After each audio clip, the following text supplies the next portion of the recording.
Okay,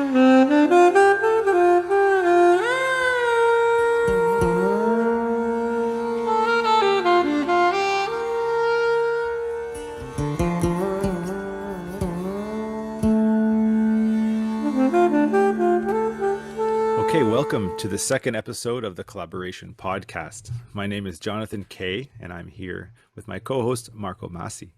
We are members of the Sri Aurobindo Association of America, an organization that produces the Collaboration Journal. Collaboration, now in its 46th year of publication, is a journal dedicated to the evolutionary vision of Sri Aurobindo and the Mother. Collaboration examines the theory and practice of integral yoga, the place of humankind in the universe, and themes such as consciousness, emergence, and transformation. Articles, essays, poetry, and images explore the human impulse towards perfection and speculate on future possibilities as we move forward in a rapidly changing world. Okay, so I can introduce our guest today, who is John Robert Cornell. He is a writer living in the foothills of northern Carolina with his wife Karen. He holds degrees in philosophy, religion, and anthropology. He published the small nature and spirit bulletin Sunseeds for 10 years and was a writer, editor for many years in the software industry. He is an experienced workshop leader and has conducted consciousness-focused nature walks for a local land conservancy. He was introduced to integral yoga by a teacher in Sacramento in 1980 and has been dedicated to that path since then. He has a particular interest in the American yoga. He is in love with the American earth and Sri Aurobindo's poetry. A regular participant and contributor to monthly retreats at Sri Aurobindo Sadhana Peetham in Lodi, California. John Robert also lived in Auroville from 2006 to 2008 for a couple of years. He was secretary of the Sri Aurobindo Association of America from 2009 to 2021 and is currently a member of the collaboration, editorial, and design teams. So welcome to the podcast, John Robert. It's a pleasure to have you. Thank you, guys. It's a pleasure to be here. Well, this is our second episode, and we thought it was going to be very suitable that we have you as our guest because you are playing such an important and integral role in Collaboration Journal, especially these days. So I was wondering if we could start by just asking you about how you came into a relationship with the collaboration and how things in the recent times have shifted in terms of the journal and your involvement in that. Sure. I became aware of the journal maybe in the 1990s. I went to my first home in New York back then.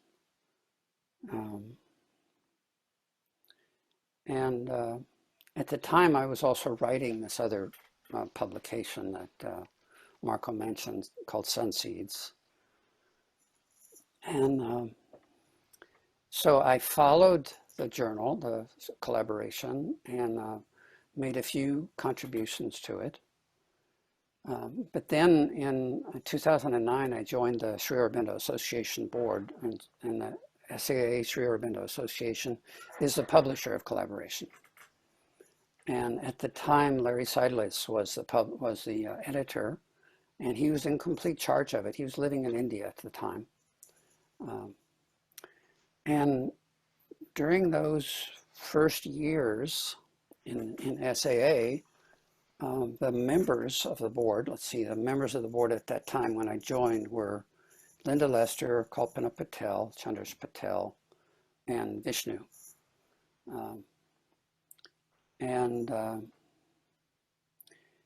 We started to dream about and think about what we wanted collaboration to be.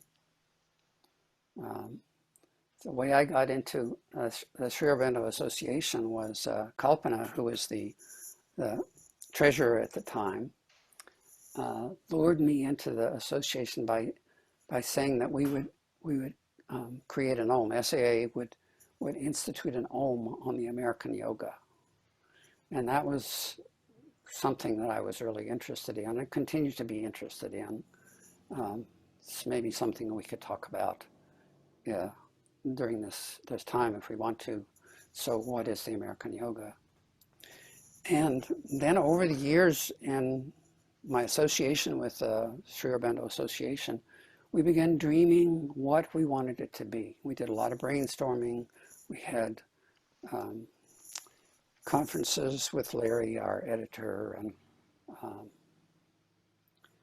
just lots and lots of ideas about what we wanted it to be. And one of the things we thought would be important is that collaboration is the only journal published in the United States on integral yoga. So we thought that we should have one with a country this size, and also that yoga in America probably would have its own flavor. It would be different from yoga in India or even yoga in Europe or anywhere else. And we could then focus on that kind of approach and that kind of investigation. And then our current president came on board, Matteo Needham, and with his kind of energetic push, we decided to make the jump and to redesign collaboration in the image of these dreams that we were having for years. And that started with the publication of the first of these new journals. This one looks quite different from the journals that we had before. And so we've been developing our vision and also our execution of the vision for this journal since then. And right now I'm deeply involved in most of the aspects of it, in the editorial part, in the procurement of writings and illustrations, and in the design part, and even in the printing and negotiating with the printer. So I've got a full plate of activities with the Collaboration Journal, and it's something that I really love. Yeah, if I may go back even further, because this involves you in the journal. You were involved in the journal because you already knew somehow the mother and Sri Aurobindo, their teachings and so. Can you speak about how you knew them for the first time, and what was your first contact with Sri Aurobindo and mother, or integral yoga? Yeah, in 1980, I was kind of casting about for a path. In fact, I had gone on a personal retreat in the mountains one weekend. And during that retreat, it was a backpacking retreat by myself. During that retreat, I realized that I needed a teacher. And I had a vague contact with Sri Aurobindo and the mother in a journal called Cross Currents. And there was a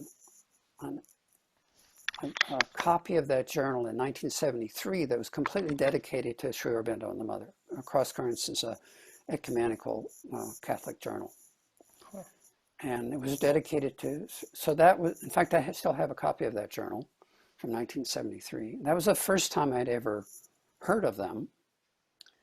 And I guess I'd probably heard of them from Gene Houston before that. So, but that was the first time I saw their writings, a little bit of their writings. Robert McDermott was actually the the editor of that Cross Currents. It was a Catholic journal. Yeah, Oh, Ecumenical Catholic Journal. Isn't that interesting? Wonderful. Yeah. So I realized that I needed a teacher, and I don't know, about a couple of months later, I was at my office in Sacramento, and a person came to the door, and she said, we're having a series of talks by a spiritual teacher, and wondered if you'd be interested. She had a poster. The teacher's name was Elena DeGioia, and so we talked for a while, and I thought, well, why not? So I started going to her talks in downtown Sacramento. They were at the Elks Club, or one of those community service organizations. It was once a week. And eventually she did readings. She did spiritual readings with people. And so I asked her for a reading, and I went to a reading. And that reading happened in probably 1980. I still have a copy of that reading. It was recorded on a cassette. And during the reading, she said, now, while I'm talking to you, if you have questions, hold them until the end. But while I'm talking to you, just look in my eyes and take in as much as you can. And so while I was looking at her,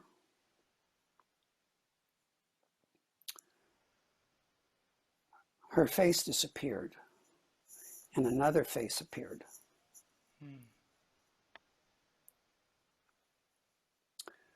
And it just looked at me, face of a woman, just looked at me.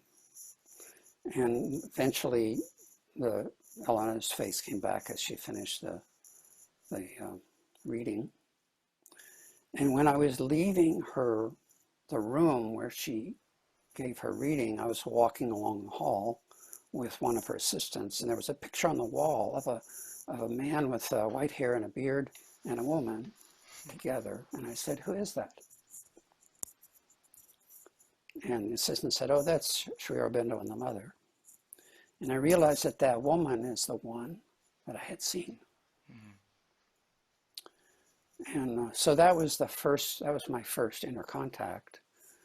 And then later that year, I went to a retreat that Elena did on spirituality. She didn't call it integral yoga, but the retreat, her talks, she would have pictures of Sri Aurobindo and the mother. She talked in a very simple way. She didn't talk, integral yoga language or anything like that. She talked in a very simple way about being aware and being conscious and that kind of thing.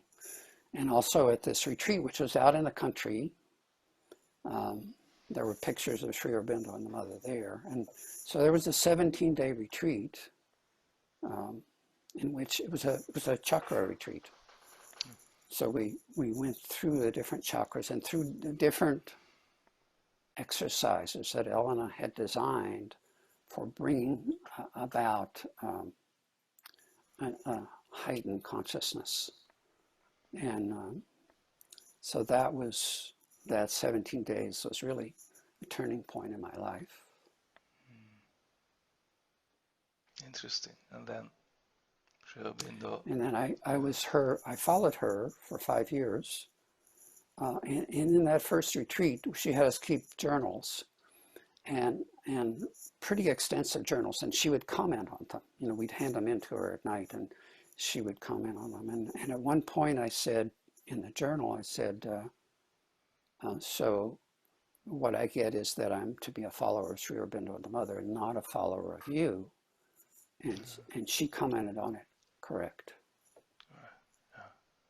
Is she still alive? I don't know. The last time I saw her was actually in Auroville. She came with B Sullivan, to Auroville, and she was actually staying at the same place where I was staying. The last time I heard about her, she was in a retirement home in California, but I don't know if she's still alive. I haven't been in contact with her for a long time. It sounds an Italian name. Elena Di Gioia. She was born in Italy. Ah, yeah, in fact, okay. She was brought here by an American woman who saw her in an orphanage. And actually the story goes that this woman was determined to bring her back, and had some kind of change in the law that she pushed through to make it possible for Elena to come back, and so she grew up here.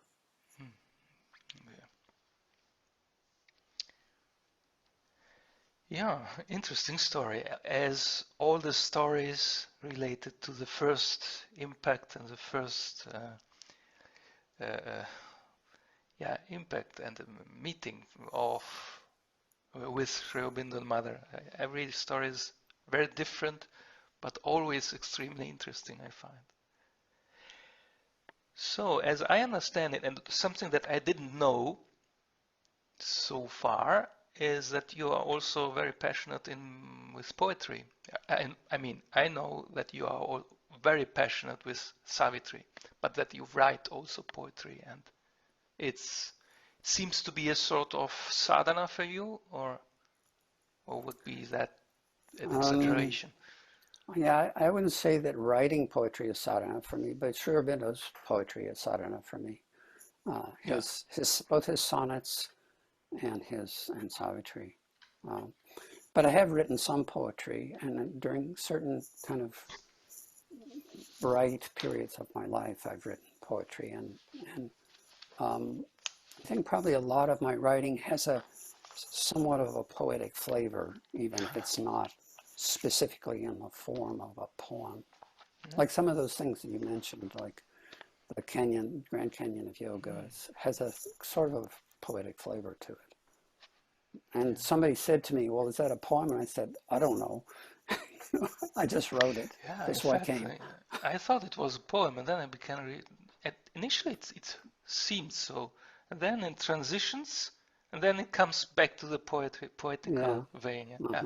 Interesting technique. And yeah, I never saw that. Yeah, John Robert, I was introduced to your writing.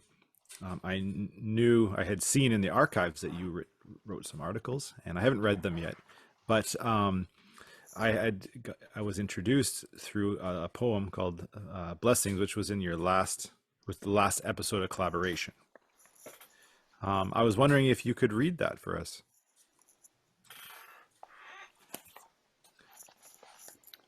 I think it's in this one. Yeah, here it is. Sure. Blessing. May earth cradle each step you take and hold you to her heart at night. May water run laughing in your hands and eyes, or standing calm, reveal the face behind your face. May air fill all your empty space with a fragrant, shining whisper of the hidden song. And may the secret fire grow within you to light and warm each word, each breath, each touch, till every cell of you remembers what it was you knew when you came here. Nice, very nice. Beautiful. Wow.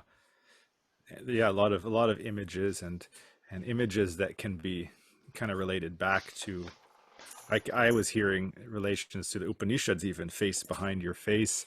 It's like the mind of the mind, or the sense of the senses from the Kena Upanishads. Very beautiful image. And that line of the secret song, I feel like my life is perpetually searching and trying to intuit the melody and the song of a certain place or a certain group of people or of myself, so that poem really spoke to me. I'm glad. Yeah. Nice. And so it so happens that the current edition of Collaboration is a feature on poetry. Mm-hmm. And I was just I wanted to ask you how that came to be. Um, it just it's a beautiful. I mean, I think I'm not sure if Collaboration has ever done that before.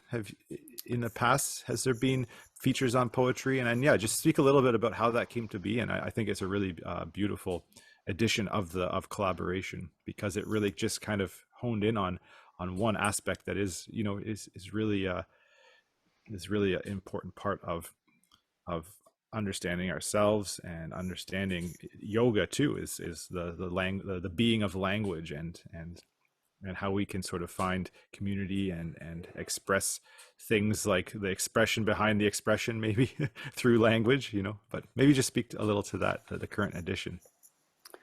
Well, I think collaboration is really its own thing, its own being, and we're in service to it. And this issue here, the one that you're talking about, is a good example of that, because the theme that we picked for this issue was crisis and emergence. And we sent out a call for submissions asking people to submit their writings or their illustrations or their art on that theme. And what we got was poetry.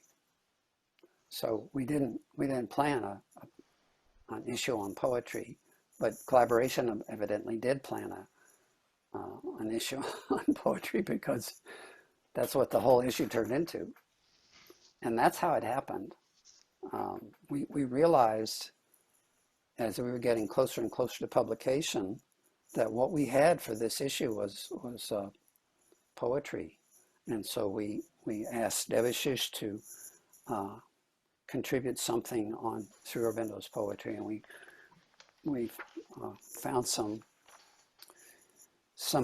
letters from Sri Aurobindo on poetry, and also his a chapter from his wonderful The Future Poetry, his wonderful volume on the future poetry, and included that in there.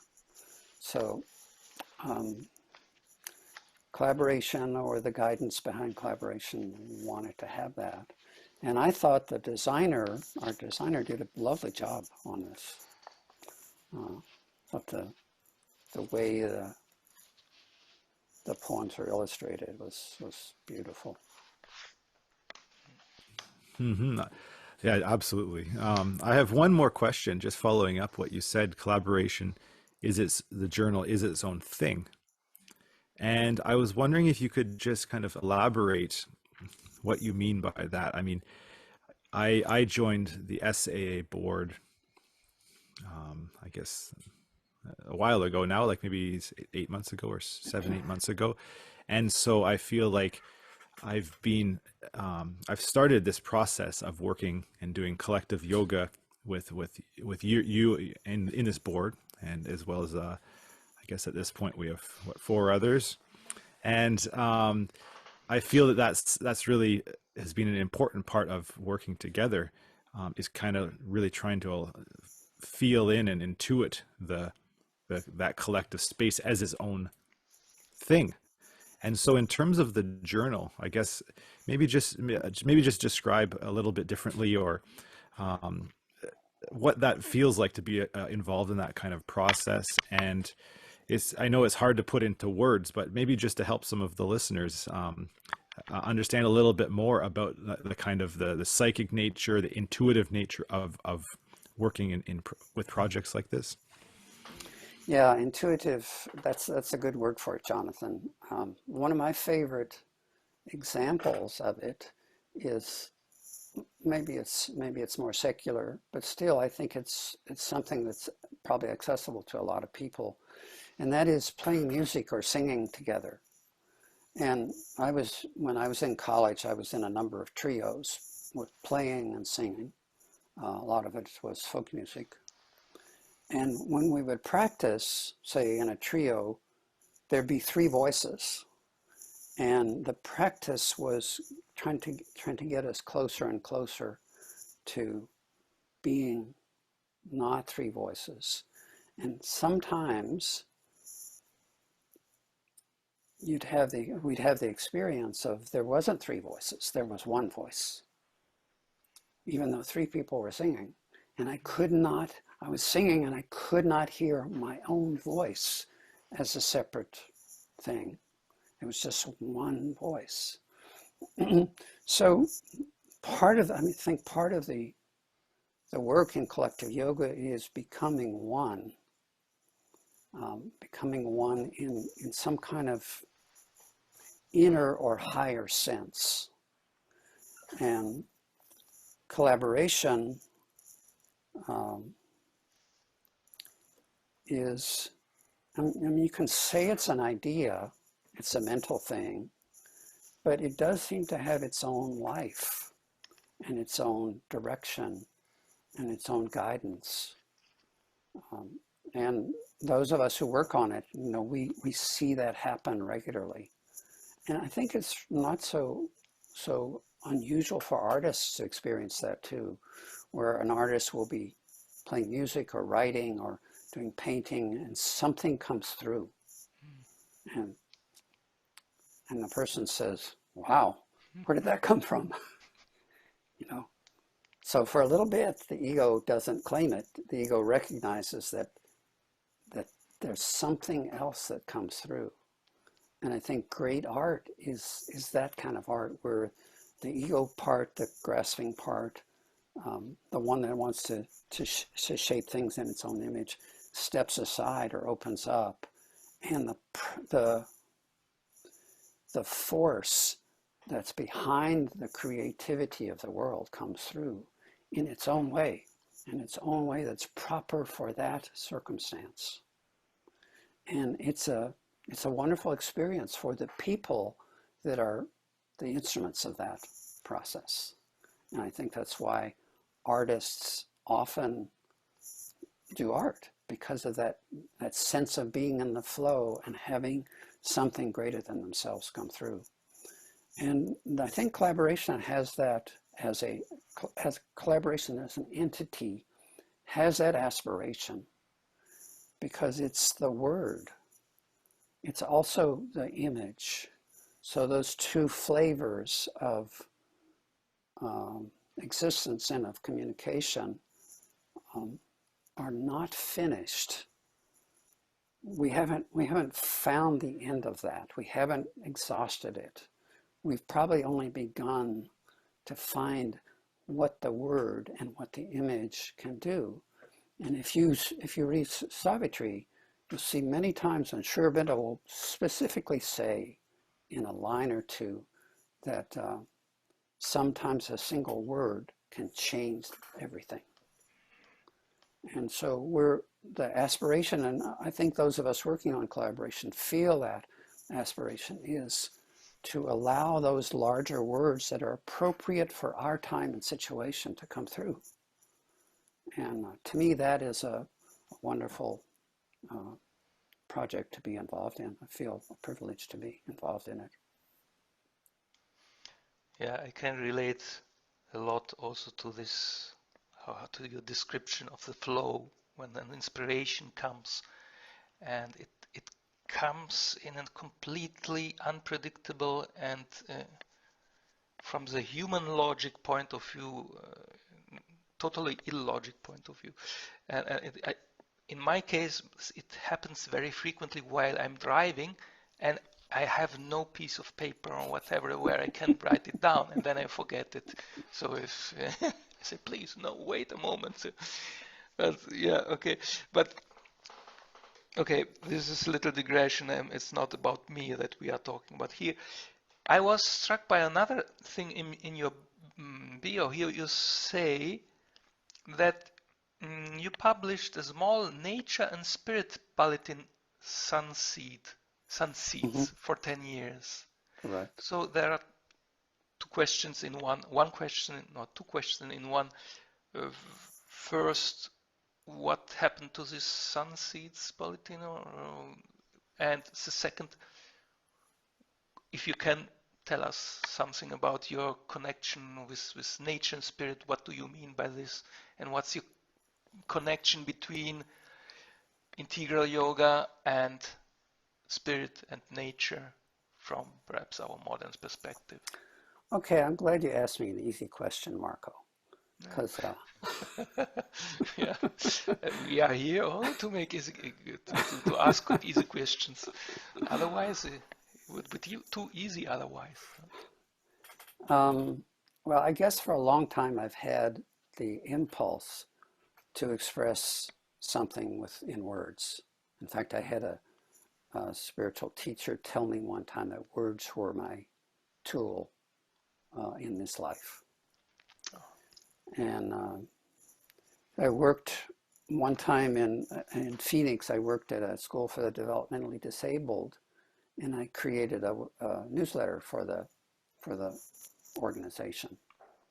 And that was before desktop publishing, you know, before computers were doing much of that kind of thing. So it was paste up, the old style paste up, where you pasted the words on a board so that they would, and then you would take a picture of them.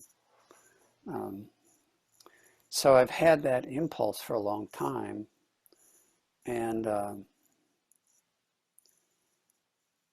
there was a period in my life when that seemed to be important, and I didn't see anything else being written of the kind of thing I wanted to write. And actually this little nature and spirit bulletin was a combination of my own experiences in nature, which has been an important source of inner knowledge and inner inspiration for me, and contributions from people involved in the integral yoga. For example, one of the people that contributed was a man named C.V. Devon Nair. So Devon was a integral yoga person. He was from Singapore, and he was actually president of Singapore. And he was thrown out of Singapore by the prime minister who engineered a coup. And Devon took refuge in the United States and then in Canada. And I met him well, I could go on and on about that, but Devon has had a really wonderful way of expressing himself. He was an orator, you know. He was a really good writer and an orator, and he memorized Sri Aurobindo's poetry, so he would sometimes call me up on the phone and recite one of Sri Aurobindo's poetry in this Indian English accent that was wonderful. So some of his writings were published in there. And one time I had visited Pondicherry by then, and I had met Amal Kiran. And one time I wrote to him and asked him if I could publish an essay that he put in his volume of poetry called, I've forgotten what it's called, Splendor, something Splendor. Amal Kiran's volume of wonderful poetry. But he put an essay in there about his time with the heart attack and how the mother helped him overcome the heart problem that he had. And so I got a wonderful message back from him, to my surprise, saying, sure, you could, he's welcome, I'm welcome to publish it. So Sunseeds had both descriptions of time in nature, where some of these breakthroughs, some of the non-ordinary experiences come through, and some essays and poetry about personal sadhana, and then participation from some of these elder sadhaks in the yoga. And how it stopped, it just kind of stopped coming forward. You know, it's the source, the flow stopped, so it was the end of that. Okay, interesting. So, but yeah, so far I feel and sense the description, the origin of this bulletin, but why do you write small nature and spirit? In what sense nature and spirit? What role played nature here? It was more about the spirit from your description, I hear, or perhaps. Well, there's a lot about nature because a lot of my experience of spirit was in nature. Yeah, and yeah. through nature. Okay. And going back to this idea of the American yoga, for instance, I had the intuition a long time ago that part of the yoga of the American soul has to do with the land that this country has grown up on. And of course, indigenous people, for them, nature was a really important part of their inner life. And I think that's that spirit, that focus has infected some of the settler white European community that came here. And so in a sense, it was a celebration of nature, but it was a celebration of nature in terms of its transparency to another realm, which is also part of nature, but is also part of spirit. Yeah, I could reflect on that a little bit, because I had a very kind of profound experience when I returned after living in India for a long time. I was in India for a couple of years. Over the course of 10 years, I lived there, but I stayed for a full year most of the time. And this was a longer trip that I stayed for longer, almost 2 years. And I remember coming home to Ontario. And I grew up going on canoe trips, doing camping. Although I was sort of born in the and raised in the suburbs of Toronto, but my father and the kind of community growing up there, we were always kind of planning trips to go out. And Algonquin Park, for instance, is a very kind of quite now it's a very famous big national park that people from all over the world come to. But I frequented that, and it was this experience after being in India and coming back. I'd been practicing yoga, and also part of yoga was kind of opening me to different ways of relating to what was sort of outside of what I thought myself, meaning that kind of coupling of nature and individual, and finding that there's a lot more of a porousness or a transparency to the self that I grew up thinking. And so in my younger days, I definitely I would have been feeling certain things or feeling connection or openness to nature, but I had no framework to understand it or language to understand it or community to speak about it in, really. It was maybe more unspoken, and sometimes it is best to leave things unspoken too, so acknowledging that. But when I came back from India, I felt like I was actually ready to kind of open to the earth in that way, and really listen and kind of surrender into the consciousness of the land. And it was really a beautiful experience for me. And it's drastically different than a place like India, especially in where I was living in most places of India. Like, people have been living almost everywhere in that country for thousands of years, and in a place like Ontario, there's kind of urban centers, but when you get outside, and people have been living in North America and Ontario for thousands of years too, but in terms of how they lived, it's a whole different story. And I think that was a very formative experience for me, and it was very much opening to that reality, having an experience that says, no, we are actually deeply in communion with the earth. And really, it's hard to think about ourselves as not being coupled, like radically coupled with the earth. We can't exist without it. And so that kind of shattering of kind of more of the liberal self that I kind of grew up with, it's me, and I look out, and let's say I would look at nature, and I would enjoy it, or I would consume it as something that's beautiful rather than interact with it and be with it, you know. So just that came to mind as you were speaking, but it was a beautiful relationship that I finally found in my life to the land that I was born on, you know. Um, my Jonathan, question, yeah, you're speaking my language. beautiful, yeah, beautiful. Well, I guess my question, which maybe you have addressed these questions in that article. I wanted to ask you about the article, The Grand Canyon of Yoga, which is from the fall 2020 and the winter 2021 edition of Collaboration in the archives.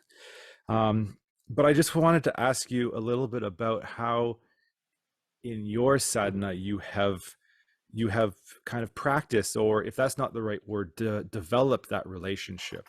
Um, and just maybe some ideas, some experiences, maybe some practices too. Maybe there's ways in which that your experiences have led you to a certain way of approaching the land as you embark on a hike, or embark on really consciously engaging in that kind of that coupling, that nature and individual. So any thoughts along those lines, I'd love to hear. Yes.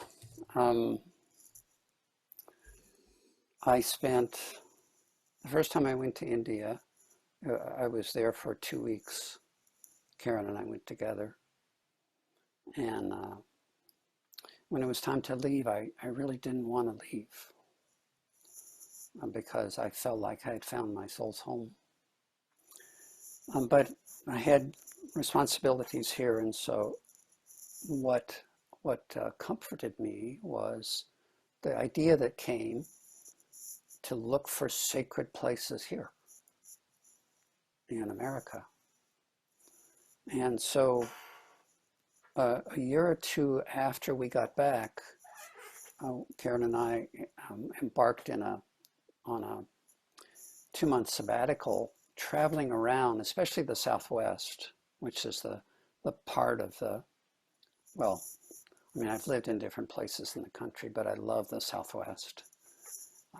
And the purpose of that, for me, was specifically to look for sacred places and to see how to experience those. And actually, I wrote about that in Collaboration. I wrote a manuscript. I never got it published as a book, but it was published in Collaboration, and it has some of my experiences in that. And you know, in terms of how you do that, I had the similar thing that you had, Jonathan. My dad, when I was 4 or 5, took me fishing for the first time. He was an avid fisherman all his life.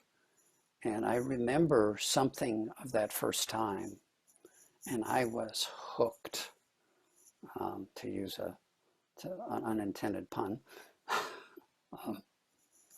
So I was an avid fisherman probably for 40 years of my life. And eventually I realized that fishing was really an excuse to be out in nature, in the silence and the beauty of it, and the energy of it. And probably for a long time, I didn't have experiences that I thought of as spiritual.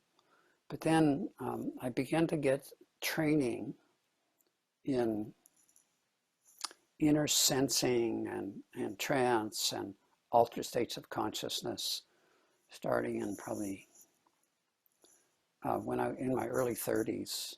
I went to several long trainings by Jean Houston. I don't know if you know that name, but she's been a prominent teacher, and learned different ways of altering consciousness and practice those. And when we went on our trip, I had already done that, and so the porousness that you talked about, I had worked on. And when I would walk in nature, and it still happens when I walk in nature, sometimes things come through that my outer being says, what?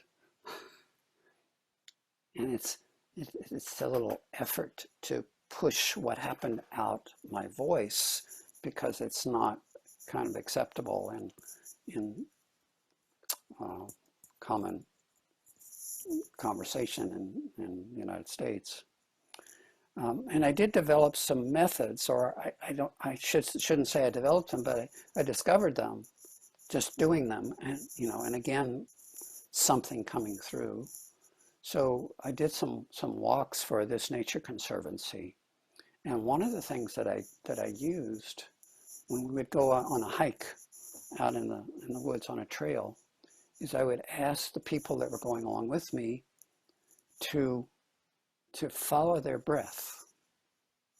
So to use their breath as they're walking, number one, to help to minimize the distractions of the monkey mind, and number two, to pace their steps, so that when you and the key to it is you say, if you ever get out of breath, you've gone out of your body.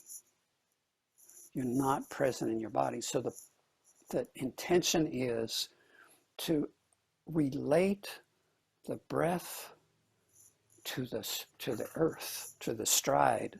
So if you're climbing like this, and you try to keep the same pace as when you're going downhill or like this, you're going to start getting out of breath. That tells you that you're not paying attention, because the intention is to keep the breath even. And so what you have to do is you have to slow down, or you have to make your breaths longer, or a combination of those two. In other words, you have to be here present. And that presence in climbing, for example, puts you in very explicit contact with that part of the earth that you're traversing. And what happens is your consciousness comes down in here, and when you look out at the world from down in here, you see it differently than when you look at it from here, from the mind. So I'm just taking a walk. I still do that. And I remember teaching it to my daughter when we went for a hike in the Grand Canyon. She was 9, and we hiked down from the south side down to Indian Point, or Indian, I forgot the name of it's a little flat area with a spring and some restrooms halfway down from the top all the way down to the river. And on the way back up, she was having trouble. It's a steep climb back up, and she was 9. She wasn't used to modulating her voice, her energy on that steep of a climb. And I taught her how to do this, and all her complaints disappeared. She focused on that, and so we kind of floated up out of the canyon. And that's really a way to keep, once you're in your body, then you start relating to everything, the rocks, the flow of water, the trees, the mountain peaks, the air, the sunshine, everything. You start relating to it in a whole different way. And it opens up some of the barriers that the mind creates by chopping everything up into pieces. Yeah, very, very, very inspiring indeed. I will try out this breathing exercise as well next. I also go very frequently out in nature. We don't have mountains here, but many woods, trees, forests, if we can still call it forests, because unfortunately there are not really no forests, but well, there is green nature here. I will try this out. And I found it also very interesting, this where you said that fishing was an excuse. It's interesting synchronicity, because it was about a week ago I was passing by, walking along sea, and there were a lot of people fishing. Why do those people fish? Why have so many people this passion of fishing? I like to be in the contact with nature, walking, and I don't need to fish. And now what you say, it gives me an answer. It is an excuse to be out with nature. And these things happen at a subconscious level. We don't know really what we are doing. That's again another proof how we are driven by many layers of consciousness. Yeah, very true. But still, I don't get one thing. You were speaking about, I mean, because perhaps I'm also looking at this, what you're saying, also from an external perspective, as a non-American. And okay, you speak about the American yoga, about the American soul, and we have seen that you connect it to nature, to the land.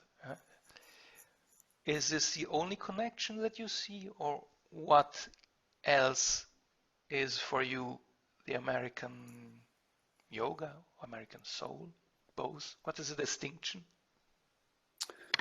Well, the American soul, following on Sri Aurobindo's teaching about nation soul. So the nations are collective, and he talks in his books on social psychology about how, especially the modern nation, is fairly recent. The nation state is fairly recent, even though we have things that we call nations for hundreds of years. But he says it's actually a fairly recent phenomenon, because it becomes a self-expression of the people instead of something that's imposed and something that's given by an emperor or a king or something like that. That it becomes a self-expression of the people, and there's a spark, just like there is a spark of soul in people and in everything, really. There's a spark in collectives like this. And he talks about the American soul to some extent in his writings, and so does Mother. So like for us, the soul is an entity, a force, a power of action. But what's its purpose? What's its evolutionary task? What is its possibility? And for that, having a sadhana, having a method, having a way to express that's what I call the American yoga. Actually, I think of the American yoga in two ways. So in one sense, there's integral yoga, and integral yoga has its different expressions in different places.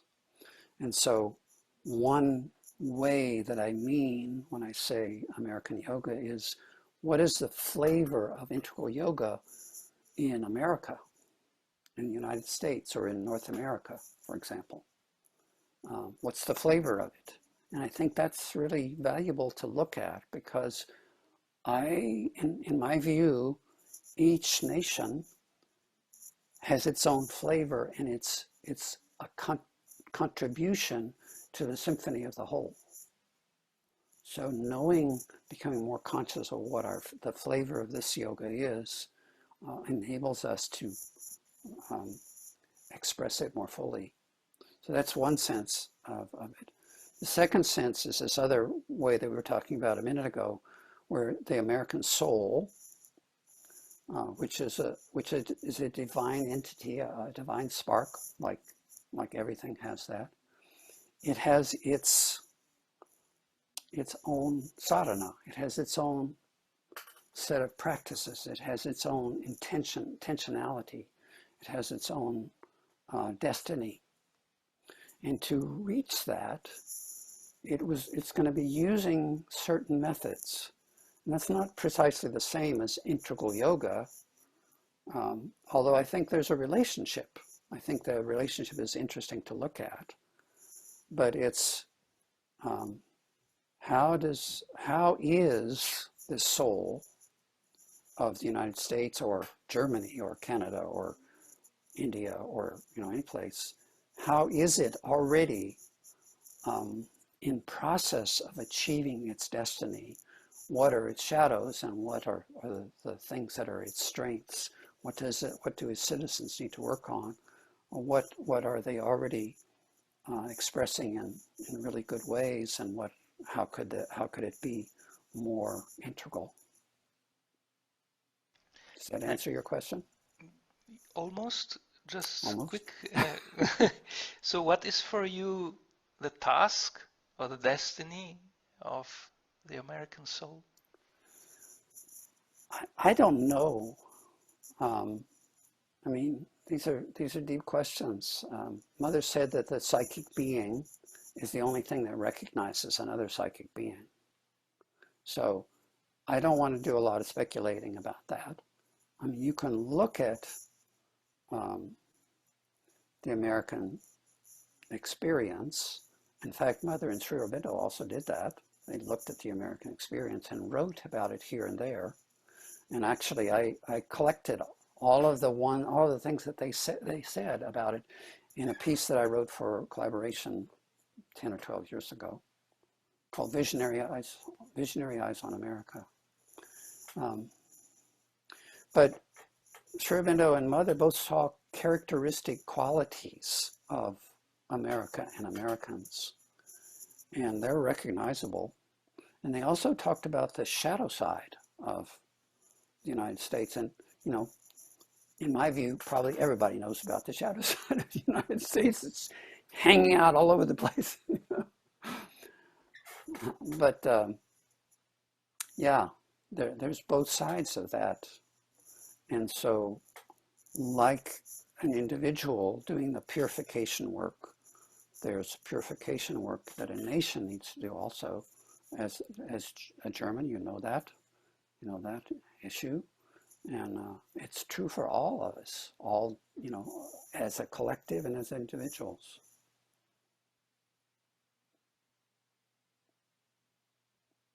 So we could say, for example, one of the qualities that seems really prominent in the American experience is materialism. And I would say materialism has a light side and a shadow side. And so, in my view, the American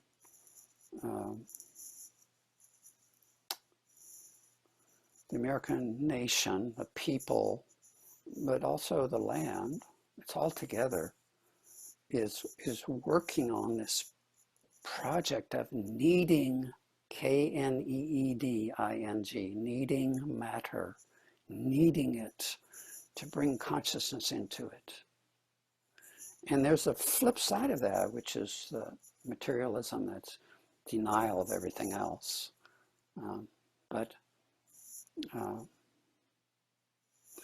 I've been fascinated by the launching of the James Webb telescope. Now that is really mind-boggling. And it's not just an American project, it's a combination of America and Europe and maybe Japan, I'm not sure. But it's certainly an American project. It's not just American, but it is a big American project. And the way that they're working with matter is really amazing.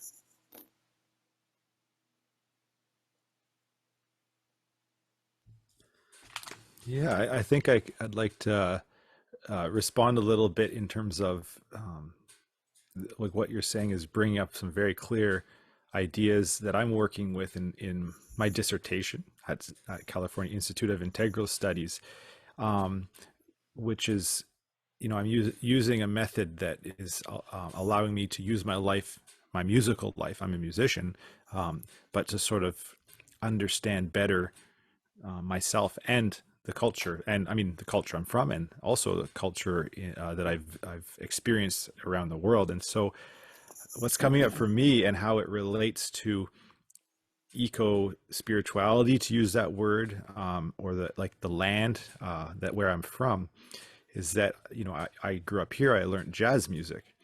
Jazz is North American, it's from United States, and fairly early on, it was, things that happen in the United States are in Canada too, although there is a border and culturally there are differences, but there's a lot of similarities. But jazz being from North America, for instance, born from this soil, it has a whole other type of way of working, and it's responding to certain social conditions. It's breaking free of certain ways in which the culture at the time needed to try to break free. It's also coming from a history. It also goes back to Africa as well. So anyway, my point is that when I went to India and learned Indian classical music, it has a whole different purpose. It has a whole different history, and it's also connected to the earth in a very different way. And so I found myself, as I kept on it 1 year at a time. I just said, no, I want to stay in India another year and keep on deepening my experiences and my practice here. And I found myself really struggling with these two things that seemed like they were quite opposite in many ways. And Indian classical music, it has a long history. It has the tradition. What does it mean to be in a tradition like that? I didn't learn European or Western classical music, that tradition would take me back to Europe, but I learned it a little bit, but I wasn't a part of that. But as I became an Indian classical musician, I really felt the forces that it was activating in me. They really had a lot of power in terms of, allowing me to participate in that tradition and be a part of what this music was, the way I learned it anyway, what it was doing, which was a form of spiritual sadhana. And when I would come home to North America, there was a lot of other possibilities. And that idea of the root to the ground, in my case, being from European descent. My father is Scottish, so I'm half Scottish, half Canadian of maybe 5 generations. But just that idea of where are our roots and how do they what's the gravity of our roots? And I felt in India, the gravity was very strong into, you could say the land, but also into the spirituality. It's just sort of grounding you. It's kind of pulling you in a certain way. And in some cases that can be kind of overbearing. It can also create a certain stagnation too. If tradition has too much power, then you can start to be enclosed in and not feel free. In North America, and if you look at art, for instance, North America, places like New York for jazz and abstract art, a lot of people from all over the world, in the 60s were coming to America because of this freedom. And it's one of the ways to look at that is this unbearing from their traditional roots, which weren't as much established here, But I find that thinking about yoga is also very interesting in terms of this idea of we've brought up the land and how that rooting to the land, it gives rise to a certain kind of relationship to that kind of coupling of the earth and the human. And I love how, John Robert, you were speaking about where are the sacred places, and that question is just so beautiful, And I express, this national park would be that would be my my discovery of really a sacred place here. But that's a question I think that we could be asking ourselves quite actively, and in terms of this idea of American yoga, it is really fascinating because, I just speaking about, if you look at some of the limbs of what we could say are a rough kind of sketch of aspects of yoga, like jnana yoga, bhakti yoga, karma yoga, right? Karma, the yoga of work, the yoga of devotion, yoga of knowledge, for instance. You're right, being in different parts of the world is going to give rise to different situations in which different questions will be calling these methodologies, and they can look completely different, And that's part of this, me as a cross-cultural being, as trying to address this in a dynamic way, because I am from here, from Canada, and I spent time in San Francisco now too. And But there's also a side of me that spent 10 years in India, and it's like I've really had to try to integrate these two things, because I can see how they can be very easily left as separate things altogether. When you're in India, you do yoga like this. When you're here, you do it like this. But at the same time, how do we connect the two? And so cross-culturally speaking, it's quite a interesting process, you know.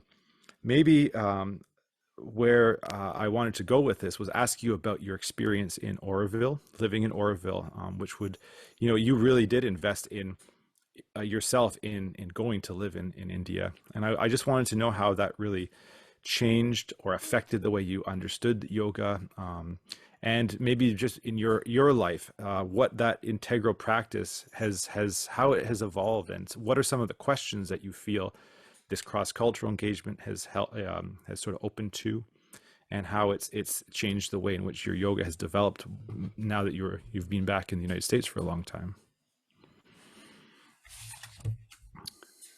Wow.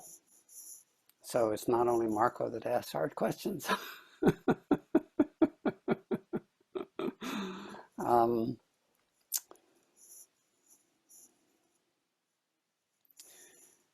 So I mentioned that Karen and I went to India, I think it was in 1994, and we're there for 2 weeks, and I didn't want to come back, but I came back to look for sacred places. On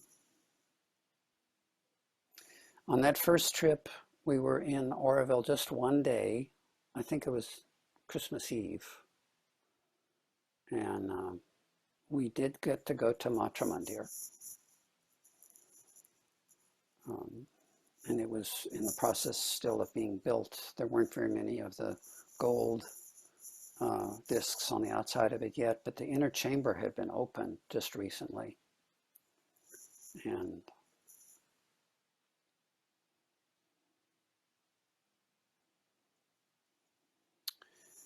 one of the wonderful things that happened on that trip was that Devin, whom I mentioned before, Devin Nair, actually one of his writings is going to be on the next issue of Collaboration. Devin, bless his heart, he made it a point of flying to India so he would be with us at the same time that we were there.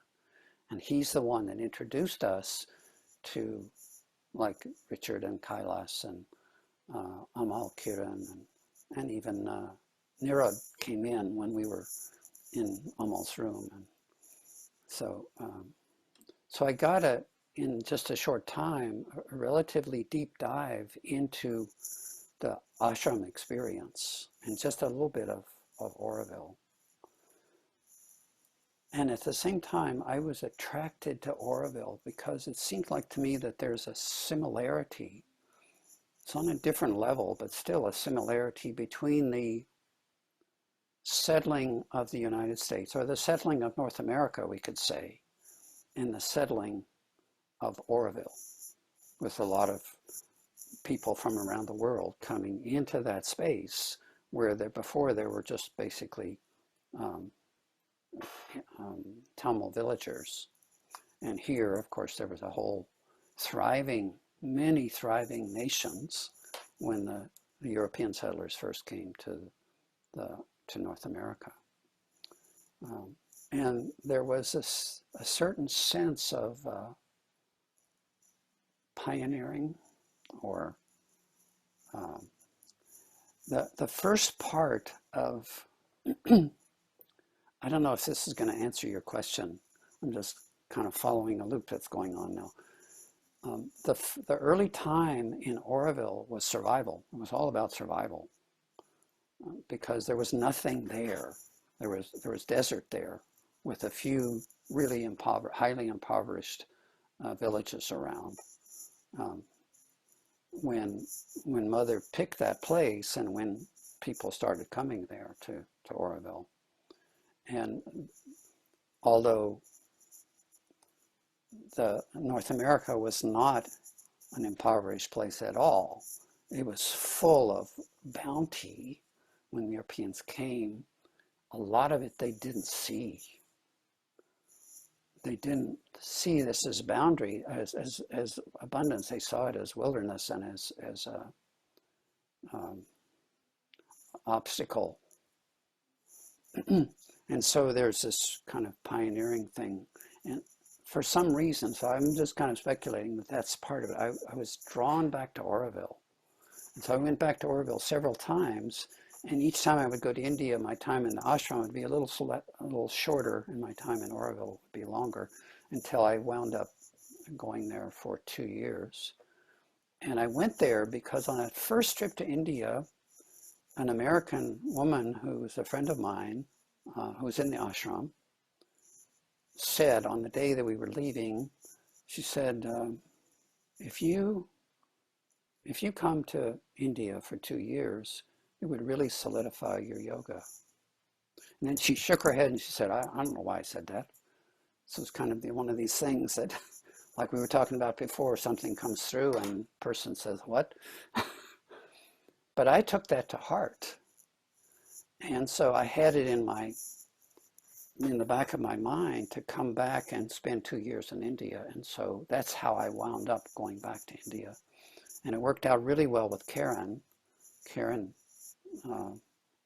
had been talking about wanting to have some time to herself because she had gone from living with a family, her biological family, to getting married, and not really had space to kind of explore her own being. And so that's what happened during that time. I would be gone for 6 months. She was here. She was kind of taking care of things and working, but she had this time to herself to kind of explore who she was. And I had this time to explore what yoga meant for me in the context of Auroville, which was really interesting. I mean, I could talk about that for a long time. But I know there were definitely things that I brought back from those 2 years of experience that I've applied even in SAA, in the Sri Aurobindo Association. Things that I learned and I experienced. And of course, I got to go to the mantra mandir every day, which was really special. So I've kind of lost the flow of what your barrage of questions were, Jonathan. You want to refresh my mind?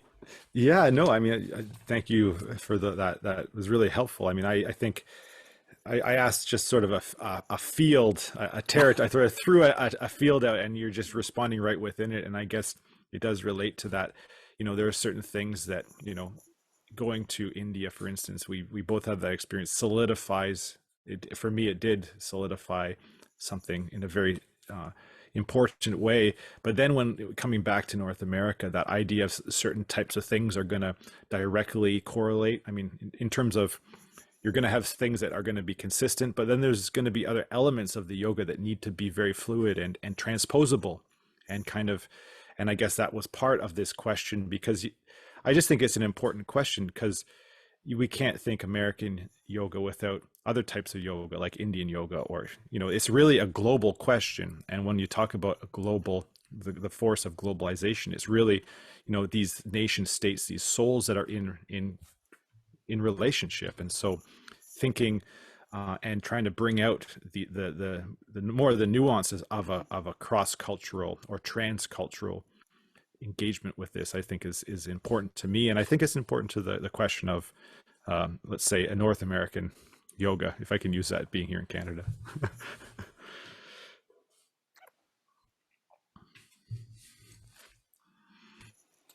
Yeah. It's both. Yoga is one, as certain Indian teachers have said there's no such thing as an American yoga or an English yoga or German yoga. And it's just one. And I agree with that.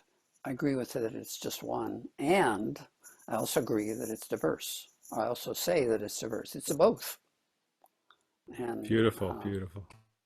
The integrality, I think, is really important in integral yoga. It's not called that for nothing.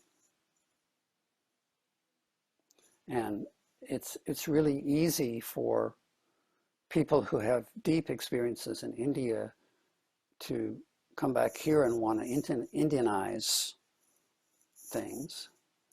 And I mean, that can be a path too. It's not like there's anything wrong with that. In fact, it's one of the things that Sri Aurobindo predicted, that Indian spirituality would come to the whole world. And I think it's wonderful. And at the same time, it's also valuable to look at what's native in the sense of what's current here, but also in the sense of what the ancestors of the first peoples, or what the first peoples now bring to the question of world unity. I think those are deep and rich questions, and questions that I've explored somewhat and hope to continue to explore and hope to write about some more. Oh, that would be interesting, absolutely, for me. Let me know, because I'm also rediscovering somehow not so much the culture. I don't like the word culture because it tends to, when we use the word culture, we think at literature, poetry, arts, which is okay. It's also culture. But in this case, it's more the spirit of the indigenous people and their connection with nature. I was once one who said, okay, yeah, very, very interesting, but what can these people offer us today? And didn't see much. I have completely changed my mind about that. They can offer us something that our materialistic and technological, industrial culture, so to speak, has lost, or almost completely lost. And yeah, so this point is interesting, I find. So you see, they will have a role also. Do they so they are part of the American soul? I'm not sure if they would agree with that, first of all. Well, yeah. I've had conversations with people about that. In my view, this is just a personal view, I think the American soul has had, there's the land, and then there's the people, the first peoples that came here and really fell in love with the land. And they still are in love with it. Those that are still connected to their ancestral roots. That is an essential root of the American soul. If we want to say the North American soul, I'm fine with that. And then the Europeans who came here as settlers have more or less become native, more or less become native. And that process is not finished yet. The American poet Gary Snyder said that was our job, to become native. So that is the yoga. He didn't use that word, but that's what he was saying. He said the task of those of us whose ancestors came here more recently is to become native, to really acknowledge, live in, and unite with this wonderful land instead of just exploiting it. So to me, that's a really strong root. But I think the settlers also brought something that is important for the American soul, for the yoga of the American soul. And I think the people that were brought here from Africa also have something really crucial that they brought. And Jonathan was talking about it a little bit when he was talking about jazz. That was one of the aspects of it. So it's not, the mind puts things together and tries to make a whole out of it and doesn't do a very good job of it. But that's what we're working with mainly. is still the mind. And so I think we can say that as long as we say, let's not take this as the absolute truth or the full thing. It's a bunch of parts. It's not a bunch of parts. It's maybe on the outside it is a bunch of parts, but when you get farther in there, you have this something that's navigating its nation life like we are navigating our individual human lives, and expressing various riches and shadows as it progresses. With not, and it's not always a forward progress. It's sometimes it's like, yeah, like it is for us individuals. A roller coaster. Yeah. So I went to some Language of Spirit conferences, which was a really important thing for me. Started in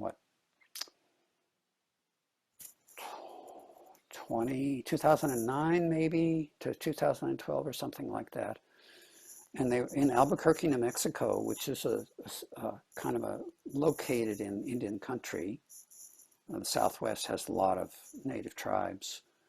And the conferences were basically conversations between native elders and poets and thinkers, philosophers, and Western scientists, physicists, and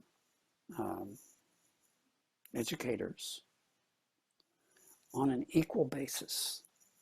So in this conversation, the whole goal is there's not one superior that's going to talk down to the other. We're going to talk as equals. So we're not going to say what you start off with is irrelevant or is illegitimate because it's different from where my assumptions are. And that was something that was started by David Bohm, the physicist David Bohm, and a native elder whose name is Leroy Little Bear, who is Blackfoot, and who had been reading Western physics and was saying to himself, in Blackfoot, this makes perfect sense. I don't know what everybody's all worked up about. Whereas in English, it's like, what? It makes no sense in English because it makes sense in math. But in English, you talk about superposition and entanglement and all this stuff. It goes totally against the assumptions of our normal conversation. But in Blackfoot, there was no problem. And so they started these conversations, and they were really interesting to participate in.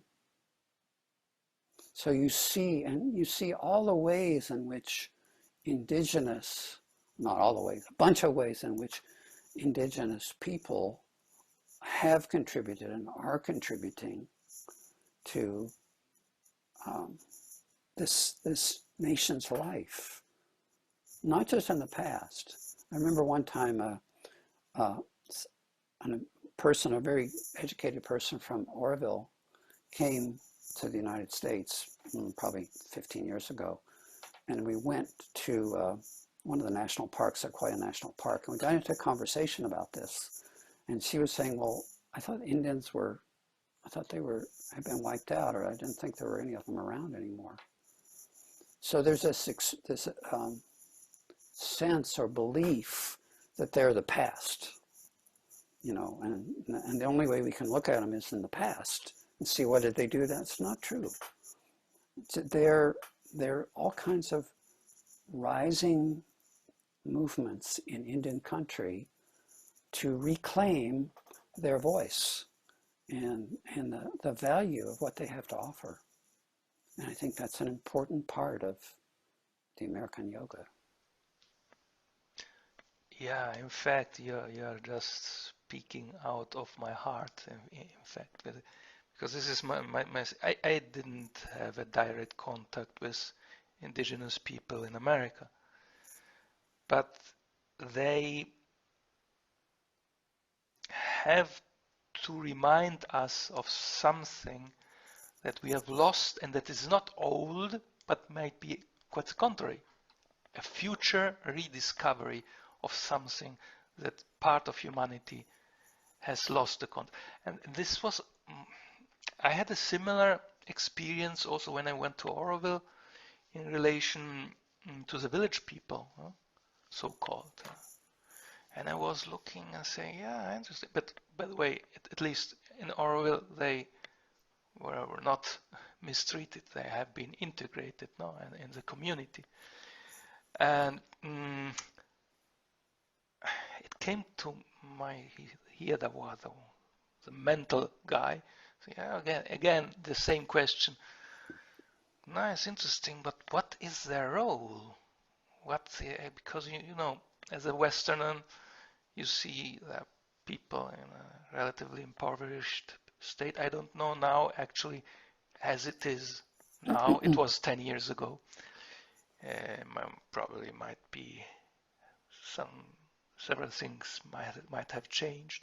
And there was someone with me who immediately said they have a treasure in the heart, in the psychic being. And that made me understand that we are living at one level here and they are living at one level here. And the future will be that we will meet somehow and integrate, apropos here, integrality. Because we struggle to get at the heart level. They struggle in a way also to get a mind level. But there is this sense of superiority from our side to believe that we are somehow superior. Nobody says this in this way. Well, there are some people who are, but I think intuitively in the background, there is always this idea. And this just this sentence. They have a treasure in their heart that they keep from now in a secret state. They don't. It's not immediately visible unless you have an intuitive vision. But that's the future, and that's why they are allowed to remain. Because I think also, in a more general sense, what's the role in nature of this country, these peoples, this culture? And there's always some mission, some task, as you say. So do you see a relationship between village people in Auroville and the Native American Indians? Or is it a bit too extreme analogy that I'm making?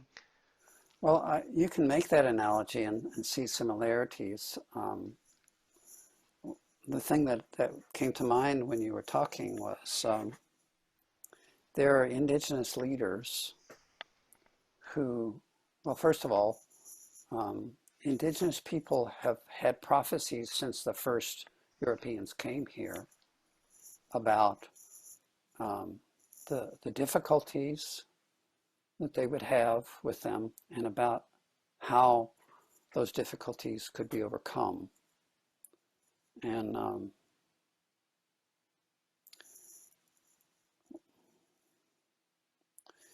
some of the leaders now, considering those prophecies, are saying now is the time for the change. Now is the time for the big change. And some of them will say that what the Europeans brought and what the first peoples bring, what the Europeans bring and what the first peoples bring, is maybe to be combined in some way for a third thing. They'll say that explicitly. And I mean, some Native people won't say that, but I know of at least two different indigenous thought leaders who have said something like that, who have recognized out of the depth of their own loss and the tragedy, recognize that beyond that, there's something that's a potential for these two different forces to combine and to go beyond either one of them. And so in that sense, it seems like there's maybe a similarity with what you were talking about, Marco. Yeah, the conditions of that possibility, I think, are really a question of our times, and I think that, what does it look like to sit beside somebody and be open to communication, conversation. And I think that we've seen, that kind of, we live in a post-colonial world, but that the assumptions of colonization are still very much sort of unconscious and very much there. And so part of these times, I think, is really that kind of looking, being in a critical relationship to modernity, in terms of the ways in which it kind of over determines us, the ways in which it limits the kinds of imagination we can even have, like the ways it limits the way that we have conversations.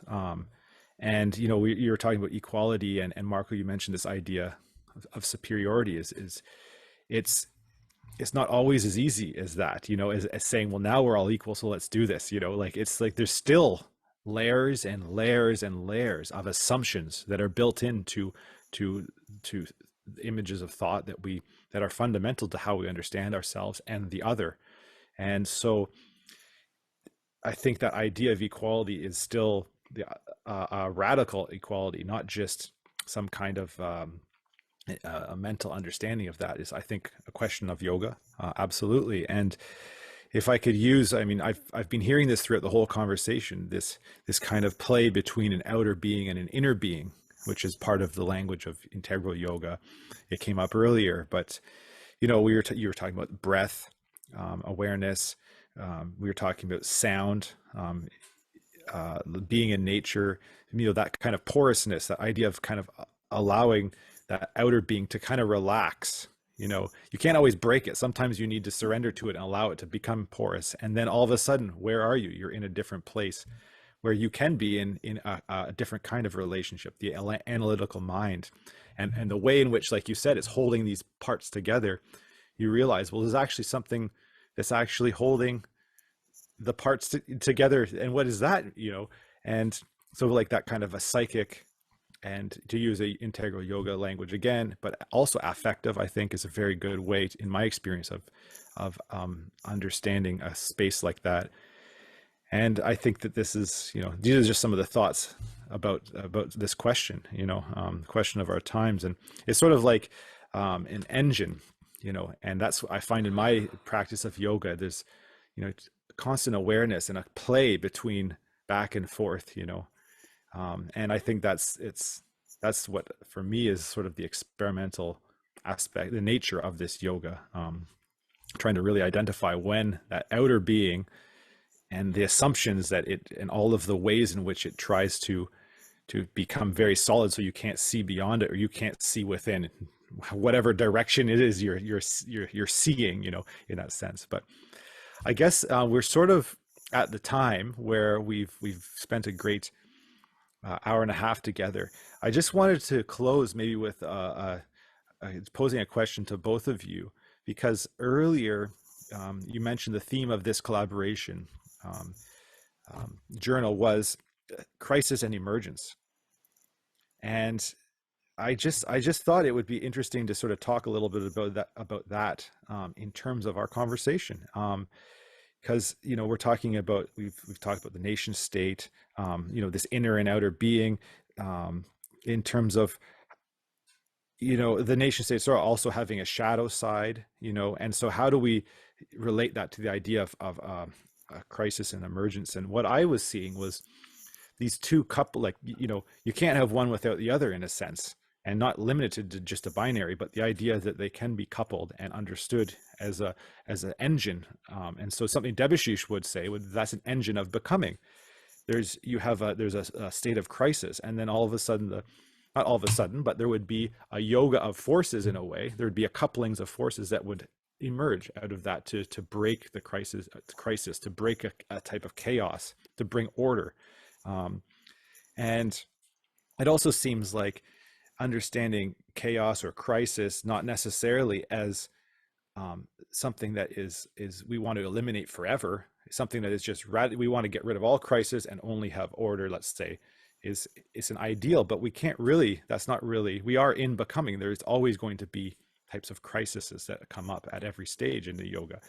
And so looking at that is sort of like the beauty of the multiple and the diversity that the world is, and the kind of ways in which they aren't so harmonious.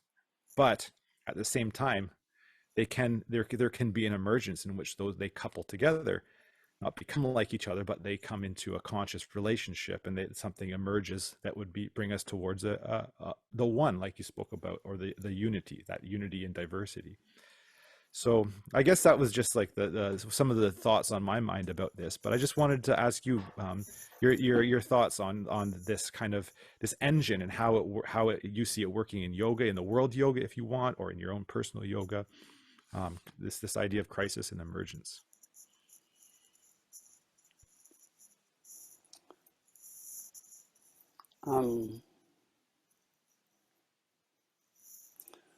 It reminds me of one of the Language of Spirit conferences. I'm not going to be able to recall it very well. There was the Language of Spirit, in the Language of Spirit conferences, there was an inner circle of people who had a talking stick, which is a microphone, who discussed the theme of the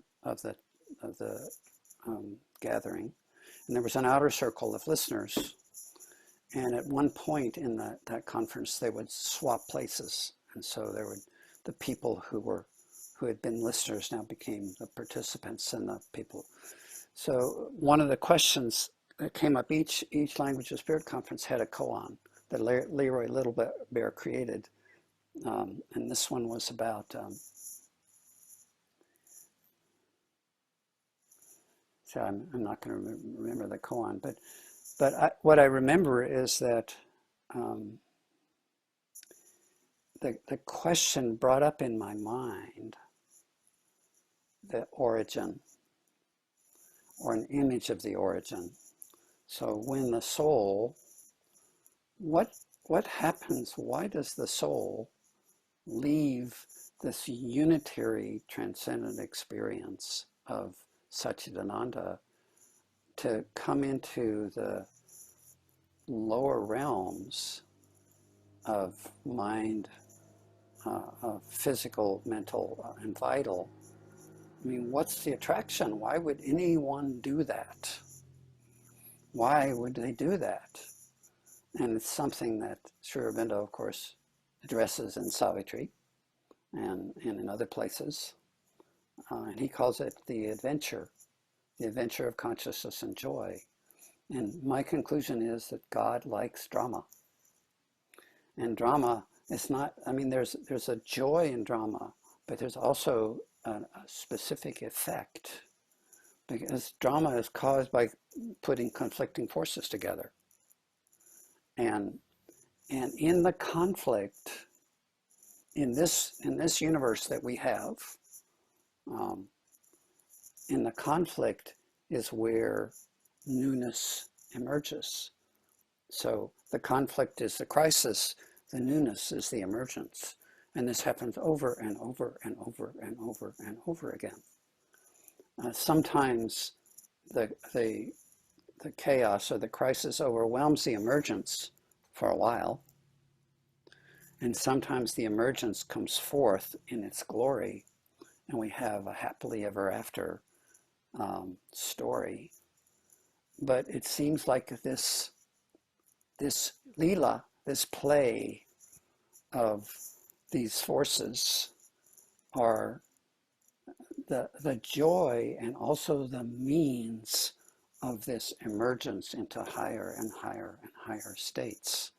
As we can see, if we look at evolution without the total materialistic viewpoint that says that there's no teleology, there's no direction. But if you look at it without those glasses, you see how there's been movement, and there's been movement in all kinds of directions, but there's been movement in increasing consciousness and those qualities that we aspire to. And so I think that theme of collaboration is kind of a fundamental theme.